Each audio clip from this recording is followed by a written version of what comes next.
Ak chcete, aby vás mali všetci radi, choďte predávať zmrzlinu.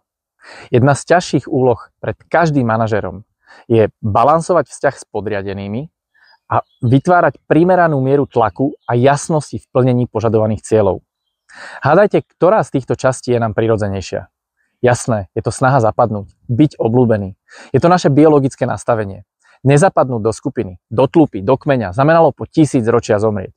Moja skúsenosť v práci s manažérmi je, že oveľa väčšia časť chybuje v tom, že chcú byť kamaráti so svojimi ľuďmi, než že by boli príliš direktívni.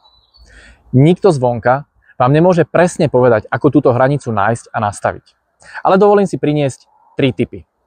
Tip číslo 1. Keď raz zadáte cieľ alebo úlohu, trvajte na tom, aby boli splnené. Ak nie sú, nenechajte nesplnenie prejsť bez povšimnutia. Dajte spätnú väzbu, prípadne vyvoďte dôsledky. Tip číslo 2. Prirodzene vám budú niektorí ľudia v tíme bližší ako iní. Ale nenechajte osobné sympatie, aby vstupovali do vášho rozhodovania.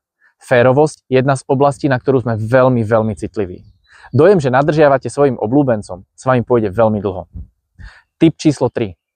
Nerešpektujte skupinkovanie, my versus oni, hry na vlastnom piesočku. Ak sa tu budete snažiť byť za dobre, pritakávať nejakej skupinke, stojíte na prahu rozkladu tímu. Tieto typy neznamenajú, že máte byť tvrdý a raziť si iba to svoje. Znamenajú, že ak chcete byť vo svojej manažérskej roli úspešní, potrebujete si byť vedomí tenkej hranice medzi blízkymi a funkčnými vzťahmi so svojimi ľuďmi a prekračovaním hranice ku kamarátstvu. Ak vás zaujíma viac oblastí praktických typov pre vedenie, prihláste sa do nášho newsletteru.